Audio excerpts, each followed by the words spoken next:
Puji Tuhan, shalom. Tetap semangat ya Bapak Ibu.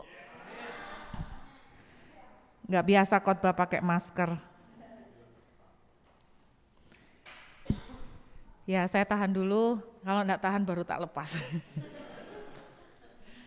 Saudara, saya mengajak kita membuka kitab Yosua, pasal yang ke-14. Yosua pasal yang ke-14, kita lihat ayat yang ke-10 sampai dengan ayat yang ke-13.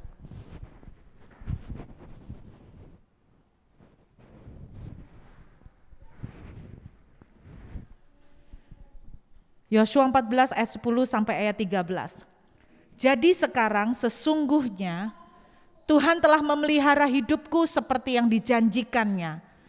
Kini sudah 45 tahun lamanya sejak diucapkan Tuhan firman itu kepada Musa, dan selama itu orang Israel mengembara di padang gurun. Jadi sekarang telah berumur 85 tahun aku hari ini. Ayat 11, pada waktu ini aku masih sama kuat seperti pada waktu aku disuruh Musa. Seperti kekuatanku pada waktu itu, demikianlah kekuatanku sekarang untuk berperang dan untuk keluar masuk. Ayat ke-12, oleh sebab itu berikanlah kepadaku pegunungan yang dijanjikan Tuhan pada waktu itu, sebab engkau sendiri mendengar bahwa pada waktu itu di sana ada orang Enak dengan kota-kota yang besar dan berkubu. Mungkin Tuhan menyertai aku sehingga aku menghalau mereka seperti yang difirmankan Tuhan. Ayat 13, lalu Yosua memberkati Kaleb bin Yefune dan diberikannya lah Hebron kepadanya menjadi milik pusakanya. Saudara, saya mau mengajak kita membedah Alkitab sedikit sore hari ini. Mudah-mudahan saudara masih semangat, amin. Alkitab menuliskan Kaleb datang kepada Yosua di usia 85 tahun. Wah, ada yang umur 85? Belum ada, berarti jauh lebih muda. 70? Belum, masa semua masih ABG. Dan Kaleb bilang begini, aku hari ini 85 masih sama kuat seperti waktu aku 40. Saudara, ini kuasa deklarasi ya. Saudara dan saya harus sering-sering ngomong gitu, jangan ngomong ya udah tua, udah encoan. Saya berkata, biarlah kita selalu berkata, aku kuat, aku sehat, sama seperti masih berapa puluh tahun lalu, aku tetap sama kuat. Haleluya, amin. Kita semua sehat walaupun ada Omikron, aku sehat gitu ya. Lama-lama melorot nih mesnya. Nah saudara, waktu Kaleb datang ke Yosua, Kaleb itu minta satu daerah namanya Hebron. Mereka sudah dikasih, dibagi-bagi. Tapi Kaleb satu-satunya yang memberanikan diri untuk datang kepada Yosua dan bilang, berikan kepadaku gunung itu. Karena Hebron daerah pegunungan, saudara. Nah, saudara, saya merasakan gini, waktu saya membaca cerita ini luar biasa. Kenapa Kaleb itu ambisius untuk meminta Hebron? Nah, Alkitab menuliskan bahwa penduduk Hebron adalah orang Enak. Enak-enak, ya kan? Raksasa, jumbo size. Mereka orang-orang Enak, keturunan raksasa. Kenapa sejauh ini, waktu si Kaleb umur 85, Kaleb dengan Yosua umurnya sekitar antara 7 sampai 10 selisihnya. Nah, waktu umur sekitar itu, orang-orang Israel itu sudah banyak yang dapat jatah tanah-tanah masing-masing. Tapi kenapa sampai hari itu Hebron tidak ada yang tertarik? Saudara tahu jawabannya, kenapa orang Israel yang lain tidak mau ambil Hebron? Kenapa? Karena raksasa. Terlalu sulit, terlalu wasting. Mungkin mereka berpikir akan take too much, sehingga mereka tidak mau ambil. Tapi kenapa Kaleb mau ambil Hebron? Saya tunjukkan ya, yuk kita mundur sebentar. Saya buka aja ya Mas ya, biar bebas. Kita buka di dalam Bilangan pasal yang ke-13. Kita lihat Bilangan pasal yang 13. Saudara, waktu saya dibukain Tuhan mengenai ini, saya sampai Aduh, firman Tuhan itu betul-betul harta terpendam, saudara. Anda harus belajar untuk gali. Amazing. Bilangan pasal yang ke-13, kita lihat ayat yang ke-28. Saudara ingat cerita 12 pengintai? Mereka disuruh mengintai tanah Kanaan. Nah, saya tunjukkan pada saudara. Perhatikan, Bilangan 13 ayat 28. Hanya bangsa yang diam di negeri itu kuat-kuat. Terus kota-kotanya berkubu dan sangat besar. Juga keturunan enak telah kami lihat di sana. Sampai di sini. Berarti waktu 12 pengintai itu mengintai, yang mereka lagi bicarakan di ayat 28 itu Hebron. Apakah Kanaan cuma Hebron? Enggak. Tapi rupanya yang menjadi topik pembicaraan mereka terutama adalah Hebron. Kenapa? Karena terus terang, yang lain bukan raksasa. Cuman Hebron yang raksasa. Kita seringkali kan seperti itu ya, yang negatif itu kelihatan lebih fokus duluan. Betul kan? Persis seperti 12 pengintai. Yang mereka bicarakan adalah Hebron. Walaupun Kanaan itu berapa luas kan bukan cuma Hebron. Tetapi yang mereka bicarakan raksasanya. Bukankah kita juga seperti mereka ya? Kita lebih ngelihat negatifnya. Padahal kan bukan cuma Hebron gitu loh. Nah, mereka berbicara tentang Hebron. Perhatikan. Jelas di sini yang dimaksudkan oleh 12 pengintai adalah Hebron. Saya ajak Anda lihat di ayat atasnya. Coba tolong lihat ayat atasnya ayat 27. Perhatikan. Mereka menceritakan kepada Musa setelah pulang, kami sudah masuk ke negeri kemana kau suruh kami dan memang negeri itu berlimpah-limpah, susu dan madunya dan inilah hasilnya. Di ayat-ayat berikutnya saudara akan temukan mereka menceritakan tentang tanamannya subur luar biasa dan sebagainya. Berarti Hebron ini sangat subur, berlimpah. Saya berpikir begini, kenapa di antara sekian juta orang Israel cuman Kaleb yang berambisi untuk ambil Hebron? Pertanyaannya, apakah gara-gara berlimpah susu dan madu? Apakah karena materinya?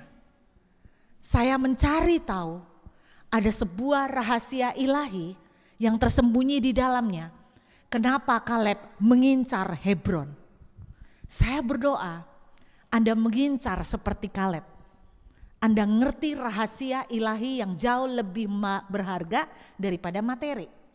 Saya tunjukkan, apa sih yang dilihat Kaleb sehingga Kaleb itu nekat menghadapi raksasa untuk menguasai Hebron. Kita buka kitab Kejadian, mundur di kitab Kejadian, kita lihat pasal yang ke-23. Kitab Kejadian pasal yang ke-23, saudara ya. Ada apakah sih? Apa sih yang membuat si Kaleb itu nafsu banget nih mau ngambil Hebron gitu loh. Dia kan sudah dapat tanah semuanya. Ayat kita lihat ya, ayat yang kedua. Kemudian matilah Sarah di Kiryat Arba, yakni Hebron, di tanah Kanaan. Lalu Abraham datang meratapi dan menangisinya. Sekarang kita maju ayat 19 sampai 20. Bapak Ibu baca banyak ayat enggak apa-apa ya. Seminggu sekali kan baca banyak ayat. Ayat 19 sampai 20. Perhatikan, ini amazing. Sesudah itu Abraham menguburkan Sarah istrinya di dalam gua ladang Makpela di sebelah timur Mamre, yaitu jadi rupanya di Hebron ada apa? Kuburan Sarah. Oke, kita lihat lagi Kejadian 47. Kita lihat Kejadian 47 ayat yang ke-30. Kejadian 47 ayat yang ke-30. Lalu apa hubungannya? Masa Kaleb mengincar Hebron karena ada kuburan? Kejadian 47 ayat yang ke-30. Karena aku mau mendapat, ini judulnya Yakub. Jadi Yakub mau mati ya. Aku mau mendapat perhentian bersama dengan nenek moyangku, sebab itu angkatlah aku dari Mesir dan kuburkan aku dalam kubur mereka. Jawabnya, aku akan berbuat seperti katamu itu. Jadi ternyata Yakub juga dikuburkan di kuburan keluarga. Kuburan keluarga di mana? Yang dibeli sama Abraham, di ladang Makpela di Hebron. Kita lihat lagi Kejadian 49. Banyak banget Bu, banyak. Ada ratusan ayat. Kejadian 49. Ayat yang ke-30 saudara. Kejadian 49 ayat yang ke-30. Dalam gua yang di ladang di Mahpela di sebelah timur Mamre di tanah Kanaan, ladang yang telah diberi Abraham dari Efron, orang Het itu untuk menjadi kuburan miliknya. Disitulah dikuburkan Abraham, Sarah, Ishak, Ribka. Ayat 32, di situ juga dikuburkan Lea. Perhatikan, wow komplit banget ya. Kuburkan Lea, ladang dengan gua yang ada di sana telah dibeli dari orang Het. Di Hebron ada kuburan Abraham, Sarah, Yakub, Ishak, Ribka, Lea. Rahel di mana? Enggak ada. Rahelnya di Bethlehem kuburannya. Kenapa? Karena dalam perjalanan terus dia mati, setelah melahirkan dia mati, dia dikuburkan itu di Bethlehem. Saudara kalau pergi ke Israel, kalau sebentar lagi border buka, Rim kesempatan bisa ziarah ke Israel, pergi ke Hebron. Anda akan ketemu kuburan Sarah, Abraham, saya udah ke sana, kuburan Yakub, Ishak, keren, Ribka, komplit. Dan Anda tahu tidak kebetulan di atas Hebron itu juga Daud ditabiskan menjadi raja atas seluruh Israel. Hebron. Apakah gara-gara ada kuburan nenek moyang maka Kaleb itu ngincer Hebron? Apakah kayak tradisi orang Cina ya? Karena di situ ada kuburan nenek moyang gua, jadi gua mau beli tanah itu. Mungkin itu menjadi salah satu alasan, mungkin. Tetapi saya menemukan hal lain yang luar biasa kenapa Kaleb itu mengincar Hebron. Saya ini suka sekali ketika mempelajarin satu konteks. Saya tuh suka, kebetulan kita tuh sekarang itu diberikan kemudahan dengan melalui browsing internet. Betul saudara? Saya mengajarin anak-anak rohani saya bedah, ada banyak aplikasi yang bisa membantu kita untuk membedah firman. Tapi saya juga suka membedah, mencari melalui kitab Talmud. Apa itu Bu? Kitab Talmud. Kitab Talmud itu kitabnya orang Yahudi di mana mereka menuliskan sejarah plus perjalanan-perjalanan rohani seperti yang kita baca di Alkitab ini. Tapi kebanyakan itu di Talmud itu di perjanjian lama. Nah, luar biasanya begini, saudara dengar baik-baik.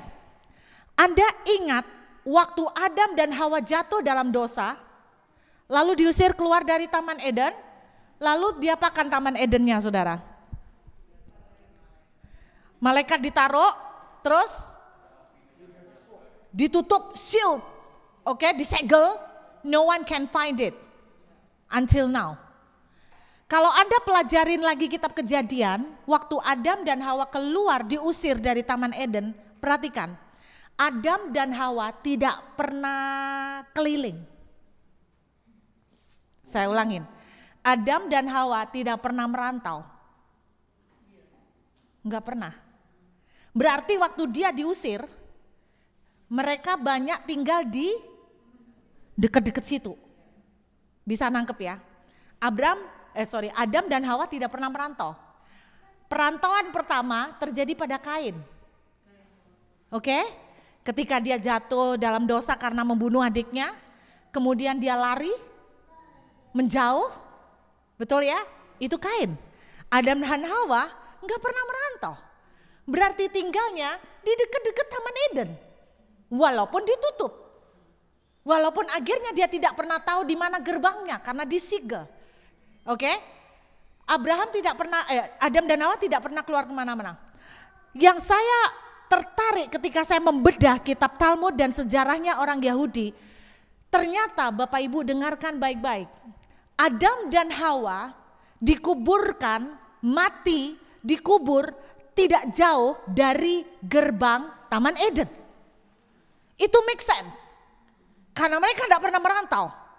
Nangkep ini ya. Dan yang amazing, orang cari melalui data-data geografis seperti Sungai Pison, Efrat, Tigris, Dan mereka menemukan dari geologinya dan sebagainya bahwa Hebron diyakinin terletak sekali dekat dengan gerbang Taman Eden. Pernah berpikir gak Abram itu konglomerat loh? Bisa nangkep? Abram itu kaya. Kalau dia kaya, dia punya kemampuan beli tanah mana aja buat kuburan. Betul nggak? Kalau Abraham hidup di misalnya di sini, di Perth, dia punya kemampuan gampang sekali mau beli tanah yang manapun untuk dipakai buat kuburan. Nangkep kan? Pilih aja langsung daerah mana. Udah, daerah yang mahal di sini mana? Dalkit. Abraham gak cukup satu petak. Seluruh bloknya Dalkit dibeli sama Abraham. Bisa nggak? Pernah mikir nggak kenapa Abraham milih Hebron buat kuburan? Dengarkan, ini yang nggak bisa dilihat orang lain. Rahasia-rahasia yang tersembunyi di firman itu banyak. Saya mempercayai begini. Kenapa Abraham dari sekian banyak tanah dan punya kapasitas untuk beli, dia milih Makpela. Dia milih Hebron. Karena Abraham melihat bahwa di sanalah tempat di mana manusia pernah satu kali berjalan bersama dengan Tuhan di muka bumi ini begitu dekat tanpa halangan, tanpa dosa dan tanpa hambatan. Abraham disebut sebagai sahabat Allah. Menurut saudara, namanya seorang sahabat Allah sampai Tuhan bilang begini, aku mau bakar dan hanguskan Sodom dan Gomora. Tuhan bilang begini, aku masa mau sembunyikan. Dan sebagai sahabat Allah, menurut saudara, apakah Tuhan tidak akan membocorkan kepada Abraham? Ketika Abraham begitu dekat bergaul dengan Tuhan, ngobrol-ngobrol. Terus Abraham itu mungkin tanya, Tuhan, dulu waktu Tuhan jalan di bumi itu di mana sih? Di mana? Saya sangat percaya inilah sebuah revelation yang diterima, yang ditemukan sama Abraham. Itu sebabnya dia beli Makpela. Karena dia tahu disitulah tempat terdekat dengan Taman Eden. Di tempat di mana Tuhan jalan di muka bumi sama manusia. Abraham disebut sebagai sahabat Tuhan, bukan julukan kosong. Karena dia begitu rindu untuk dekat dengan Tuhan. Kerinduan dan keinginan Abraham adalah intim dengan Tuhan. Tidakkah bisa saudara membayangkan bahwa seseorang yang bergaul karib dengan Tuhan, dia rindu untuk matinya pun, dia bilang begini, kalau aku nanti mati, aku mau dikuburkan di tempat di mana paling dekat sama Tuhan. Oke, bisa nangkep ya? Kalau aku mati nanti aku mau dikuburkan di tanah di mana aku paling dekat sama Tuhan. Karena aku mau mati dekat dengan Tuhan. Karena aku mau mati dan tinggal di kubur itu bersama dekat dengan Tuhan. Itu sebabnya Abraham beli gua Makpela. Anda tahu waktu dia ceritanya beli, orang Het yang punya ladang bilang begini, gak usah, tak kasih. Karena Abraham itu sangat terhormat. Abraham bilang begini, enggak, aku enggak mau gratis. Aku mau dekat dengan Tuhan, enggak mau gratis, aku mau bayar. Keren. Kenapa Abraham ngincer Makpela? Karena Abraham tahu disitulah tempat di mana Tuhan pernah jalan dekat dengan manusia. Bapak Ibu dengerin, tidak ada kebetulan nama Hebron punya arti. Ada beberapa macam. Salah satu arti adalah disatukan dengan Tuhan. Wow, apakah menurut Anda itu kebetulan? Nama Hebron artinya disatukan dengan Tuhan. Dan yang lebih amazing lagi, nama Hebron punya arti the beloved of God. Oh, kesayangan Tuhan. Ketika Tuhan menciptakan Adam dan Hawa, mereka menjadi kesayangan Tuhan karena tidak ada makhluk yang lain, bahkan malaikat pun Tuhan kalah sayang dibandingkan kepada Adam dan Hawa. Dan ketika mereka keluar dari Taman Eden, apakah menurut saudara Tuhan tidak nangis? Tuhan nangis. Karena manusia lebih memilih dosa. Tapi saudara tahu tempat itu kemudian hari entah bagaimana orang bisa menamakan itu. Kan itu dari sejarah, dari orang keturunan demi keturunan, kan cerita demi cerita berkembang. Dan orang tahu disitulah tempat yang terdekat dengan pintu gerbang Taman Eden. Dan mereka menamakan itu Kiryat Arba, Hebron, yang artinya the beloved of God. Rupanya ini yang bisa dilihat sama Kaleb, yang tidak bisa dilihat oleh orang Israel yang lain. Mereka Kaleb mengincar Hebron. Kenapa? Karena disitulah tempat terdekat dengan Tuhan. Disitulah Kaleb tahu bahwa tempat itu pernah menjadi Taman Eden, di mana Tuhan jalan bareng sama anaknya. Saya tidak tahu bagaimana saudara akan menghabiskan masa tua. Ada orang yang berpikir, pernah mikir enggak Bapak Ibu? Nanti masa tuanya mau di mana? Ada yang bilang, pokoknya masa tuaku aku enggak mau ngeributin anak-anak dan aku juga enggak mau diributin anak-anak. Dan mereka mandiri, rumah tangga sendiri. Aku mau tinggal di, misalnya kalau di Perth gini, mungkin mau tinggal di Geraldton atau Calgary. Oh deket ya Kuji. Oh ya, enggak tahu kalau Pak Wai mungkin di Kuji. Atau mungkin ada yang berpikir di Albany, kenapa? Aku mau tempat yang tenang, aku mau tempat yang enggak crowded, enggak rame. Tiap orang tuh punya beda-beda. Ada yang mau milih di satu daerah karena emakku dulu di situ. Aku pengen merasa sensasi deket sama emakku, kan bisa aja kan? Dan ini rupanya yang menjadi alasan Kaleb. Dia bukan soal mau dekat dengan nenek moyang, tapi dia mau tinggal di tempat di mana dia dekat dengan Tuhan. Kalau boleh saya terjemahkan dengan sederhana, Kaleb mengincar Hebron bukan karena harta materi, tapi karena Kaleb mengincar Hebron karena dia mengincar untuk menjadi the beloved of God. Amin. Saya berdoa Bapak Ibu, pandangan saudara dan saya seperti Kaleb. Jangan mengincar materi. Ada sesuatu yang lebih mahal dan berharga daripada materi. Menjadi milik kesayangan Tuhan. Saya tidak tahu bagaimana saudara, tapi sejak saya pertama bertobat, satu ambisi saya bukan menjadi pendeta yang terkenal gitu, bukan. Ambisi saya itu gini, kelihatannya simple tapi rada susah. Ambisi saya gini, ketika Tuhan lihat saya, saya mau Tuhan itu ngomong begini, this is the woman of my own heart. Itu ambisi saya. Tuhan akan bilang sama saya seperti ke Daud, the man of my own heart. Tuhan ngomong, the woman of my own heart. Saya enggak kepingin ketika Tuhan nemuin saya, terus Tuhan bilang gini, lu lagi. Aduh, jangan sampai Tuhan bilang, lu lagi. Aduh, sama aja ngomongnya, sama aja. Ngomel, terus minta, terus lu lagi. Enggak. Saya kepingin ketika ketemu Tuhan, Tuhan itu akan bilang, this is my beloved one. I'm so proud of her. Wow, itu ambisi saya. Menjadi milik kesayangan. Menjadi kepunyaan Tuhan. Ini yang diincar sama Kaleb. Pernah mikir enggak satu pelajaran lagi Bapak Ibu? Kok kebetulan ya, Hebron itu penduduknya raksasa. Pernah mikir enggak? Dengerin.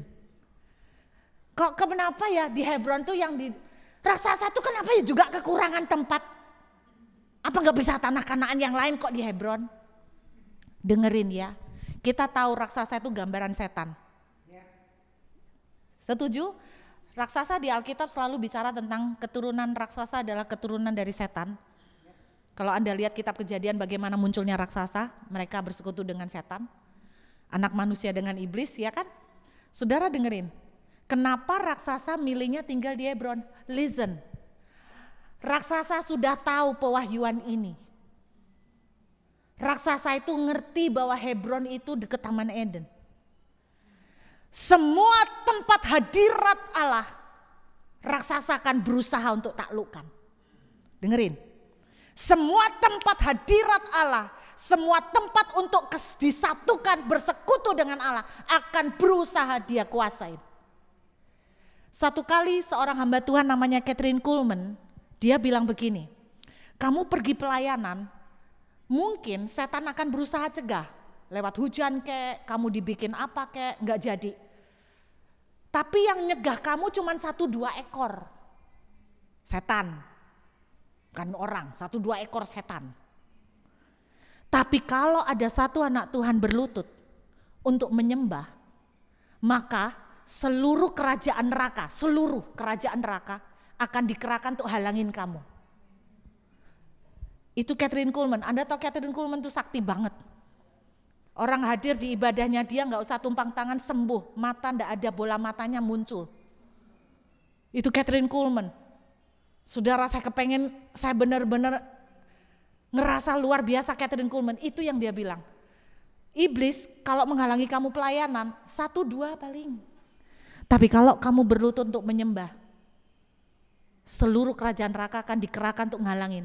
Saudara ngerasa enggak? Jauh lebih sulit untuk berdoa daripada untuk pelayanan.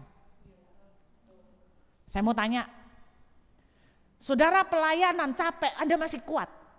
Tapi kenapa berdoa capek langsung tidur? Masuk surga level 7. Saya tanya, tantangannya Anda capek pelayanan masih demi Tuhan, untuk Tuhan. Masih bisa, coba worship untuk Tuhan. Tidur, kalau enggak tidur, ngantuk, males, enggak fokus, pikiran melayang kemana-mana, sebentar terus keluar lagi, bangkit enggak jadi berdoa. Ngerasa enggak? Untuk ketemu dalam hadirat Tuhan susahnya minta ampun. Anda tahu kenapa? Karena raksasa akan berusaha menduduki Hebron. Di mana di tempat ada hadirat Tuhan, iblis akan berusaha untuk halangin. Jadi jangan Anda pikir cuman Kaleb yang ngerti rahasia ini, cuman Abraham yang ngerti rahasia ini. Ternyata setan juga ngerti. Setan ngerti kekuatan saudara dan saya itu dalam hadirat Tuhan. Makanya dia akan taklukkan. Saya berdoa sore hari ini, saudara ingat kembali cinta mula-mula. Bagaimana saudara itu begitu berapi-api dalam hadirat Tuhan. Beberapa hari yang lalu seseorang ngobrol, kok sekarang ini anak-anak muda, dia cerita anak muda ini kan dulu sering bikin event, kok sekarang udah enggak pernah lagi. Yang ini bikin event sekarang kok enggak pernah lagi. Anda lihat, lagi apinya lagi padam nih. Saya berdoa orang-orang Kristen di Perth, jangan ikut-ikutan padam. Saya menemukan begini, tahu nggak rahasianya Kaleb awet muda? Di akhir hidupnya, Yosua umurnya sekitar 10 tahun lebih muda dari Kaleb. Anda kalau baca kitab Yosua pasal terakhir, Yosua waktu mau mati Tuhan bilang gini, Yosua kamu sudah tua dan banyak tanah yang belum selesai kamu ambil. Tapi Tuhan tidak pernah ngolok Kaleb tua. Kaleb umur 85, Yosua waktu dibilang Tuhan tua itu sekitar umur 100. Jadi Yosua itu mati umur 110. Musa 120. Nah Yosua sama Kaleb sekitar 10 tahun bedanya. Berarti waktu Yosua umur 110, Yosua itu dibilang Tuhan kamu itu tua. Saya tuh tidak pernah lihat loh Tuhan itu bilang kamu tua kecuali ke Yosua. Yosua kamu telah tua tapi kamu belum kelar pekerjaanmu. Tuhan tidak pernah bilang Kaleb tua. Bahkan Kaleb berkata aku masih seperti umur 40 tahun. Wow keren. Bapak Ibu tahu kenapa? Kaleb itu awet muda karena suka tinggal di Hebron. Di hadirat Tuhan. Kenapa Yosua tua? Karena Yosua kebanyakan perang. Dengerin ya, saudara banyaklah perang, cepat tua. Perang apa bu? Perang cari duit sebanyak-banyaknya, cepat tua. Loh itu Alkitab, bukan saya. Loh iya serius. Ayat firman apa? Orang yang menanti-nantikan Tuhan akan menjadi kuat seperti loh, berarti lah menjadi kuat seperti burung rajawali itu awet muda loh Pak ya. Betul Kak? Loh itu kan ayat, disambung-sambung nyambung. Orang-orang yang menantikan Tuhan akan memperoleh kekuatan yang baru seperti pada burung rajawali yang terbang tinggi. Berarti orang yang suka tinggal dalam hadirat Tuhan itu awet muda, tetap kuat. Kenapa Yosua dibilang Tuhan kamu tua? Karena kebanyakan perang. Banyak stres. Loh, orang perang kan stres. Mikir terus. Kaleb gak pernah mikir. Pokoknya dia datang sama Yosua. Iya, dia tinggal datang sama Yosua. Berikan kepadaku gunung itu. Loh, kamu 85 loh Pak. Aku seperti 40. Nyantai ini orang kayak gak punya pikiran ya. Ternyata Anda tahu, saya membaca di kitabnya sejarahnya orang Yahudi, waktu Kaleb menyerbu Hebron itu enggak sempat perang. Loh kok bisa enggak sempat perang? Di sejarahnya orang Yahudi, di Alkitab enggak ada. Di sejarahnya orang Yahudi diceritakan ketika Kaleb masuk ke Hebron, orang Enak takut melihat wajah Kaleb. Serius. Tapi tidak diceritakan wajahnya seperti apa. Pokoknya mereka ketika lihat Kaleb, mereka takut. Anda bayangkan gak sih engkong-engkong umur 85 datang. Terus orang raksasa itu, tidak. Langsung mereka lari terbirit-birit. Yang saya bayangkan itu begini, rupanya mungkin ketika Kaleb datang, mereka lihat di belakang Kaleb banyak raksasa lain yang lebih gede. Mungkin. Ini yang saya mau katakan, hadirat Tuhan yang begitu melekat di Kaleb, itu sampai ngimbas seperti itu. Dia sempat perang. Jadi tidak tua-tua, karena belum perang, sudah menang. Lu asik kan? Belum perang, sudah menang. Nah itu Kaleb, baru mau perang, udah menang. Yosua, perang beneran. Ada satu peperangan dengan orang Gibeon yang sampai lama kan? Sampai Yosua juga minta matahari dihentikan karena dia gregetan tidak selesai-selesai. Dia minta matahari berhenti. Itu karena lama. Dan Anda tahu, makanya cepat tua. Tuhan bilang, Kak Yosua, kamu udah tua. Mau awet muda? Anda bisa ngelihat kok wajah-wajah orang yang dari pagi sampai malam cari harta gitu ya. Harta, tahta. Anda lihat muka nuein. Itu bahasa Inggrisnya. Deborah pasti gak ngerti nuein ya. Nuein itu bahasa. Nuein itu cepet tua. Ya lihat. Orang yang tinggal dalam hadirat Tuhan awet muda. Berarti kalau kita tambah cepet tua, berarti gak pernah dalam hadirat Tuhan. Coba lihat sebelahnya. Tapi jangan dihakimin, cuman lihat doang. Buka ayat terakhir. Kitab 1 Samuel. Kitab 1 Samuel. Satu kali saya mendengar rekan saya bercerita tentang 1 Samuel ini. Waktu dia cerita saya nangis Bapak Ibu. 1 Samuel pasal 3.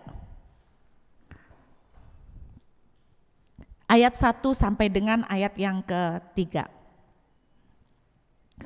Samuel yang muda itu menjadi pelayan Tuhan di bawah pengawasan Eli.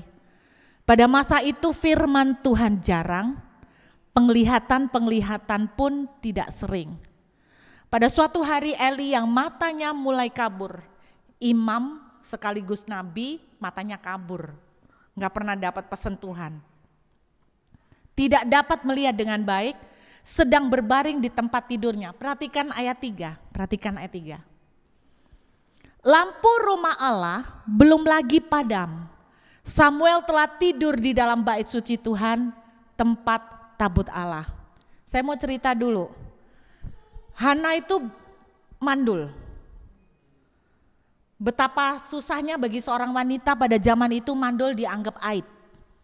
Oke. Akhirnya Tuhan menjawab doanya, memberikan Samuel. Dan dia sudah bernasar akan mempersembahkan Samuel ke Tuhan. Alkitab menceritakan waktu dia disapih, setelah selesai dengan susu, dia disapih, itulah umur di mana Samuel dikasih ke Imam Eli. Menurut Bapak Ibu umur berapa?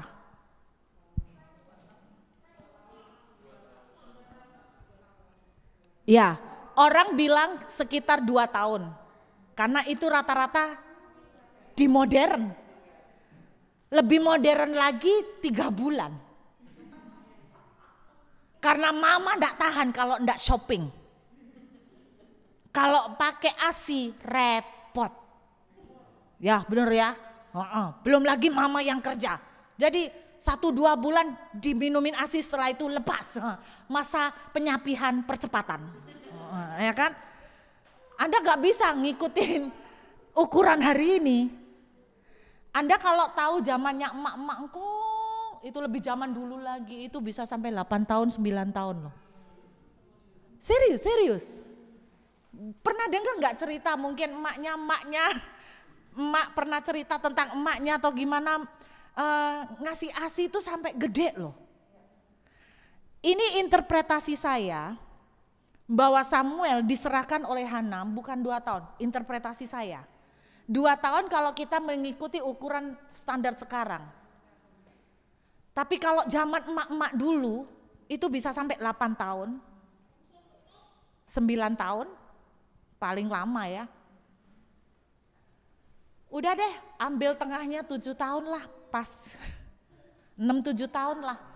Pernah bayangin gak itu anak umur berapa? Nah 2 tahun tuh segitu loh, Anda bayangin kalau 2 tahun dikasih ke Imam Eli. Dia nggak mungkin ayat 3 ini muncul seperti ini, dia menjadi pelayan dari umur 2 tahun tuh impossible sudahan.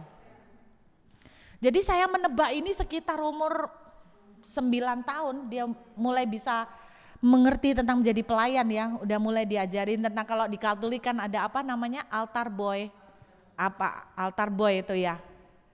Nah itu kayak gitu loh. Nah saya membayangkan taruhlah umur 6 tahun deh, 5-6 tahun. Saya mau tanya, kalau Anda punya anak umur 5 tahun, 6 tahun, terus Anda kasihin ke orang asing, apa yang Anda lakukan? Kan gini, ini loh, Om Eli ada mainan, Om Eli ada mainan, Om, sini, Samuel sini. Anda ngerti? Didistract kan? Terus kemudian mamanya cepet-cepet lari kan? Kira-kira dia lama enggak nyadarin bahwa akhirnya mamanya enggak ada? Pasti dia akhirnya nyadarin kan. Dan ketika anak itu nyadarin, apa yang akan dia lakukan? Dia nangis. Nggak mungkin, oke mama jadilah kepadaku seperti kehendaknya. It's impossible. Anda jangan ngayal lah kayak transformer gitu, enggak lah. Ini realita. Katakan anak umur 4-5 tahun lah ditinggal, dia nangis, mama. Bahkan mungkin bermalam-malam. Ayat 3 menunjukkan si Samuel rupanya punya habit. Habit apa? Tidurnya di mana? Di bait suci, di tempat tabut Tuhan. Berarti Samuel ini punya kebiasaan suka tidur di dekat ark tabut Tuhan. Berarti kalau anak ini punya kebiasaan di situ, berarti begini, yang saya bayangkan. Si Samuel kecil yang ketakutan dan histeris ditinggal mamanya. Dia ternyata menemukan rasa aman di dekat tabut Tuhan. Dia rupanya menemukan bahwa di dekat tabut Tuhan ada bau mamanya. Entah gimana, dia merasakan di tabut Tuhan, itu nuansa yang dia rasakan adalah nuansa mamanya. Dia merasakan ketenangan dan aman di situ. Si Samuel yang takut dan histeris, dia menemukan tempat pelariannya yang aman di dekat tabut Tuhan. Saudara dengar, apakah mungkin kita seperti Samuel kecil ketika kita ketakutan? Kita lari ke tabut Tuhan. Samuel merasakan ketenangan dan keamanan. Itu yang membuat Samuel kuat. Di hadirat Tuhan ada ketenangan.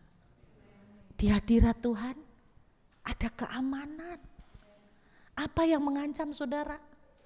Sesuatu yang terjadi di pekerjaan yang mengancam. Di dalam hadirat Tuhan, kau akan nemukan keamanan.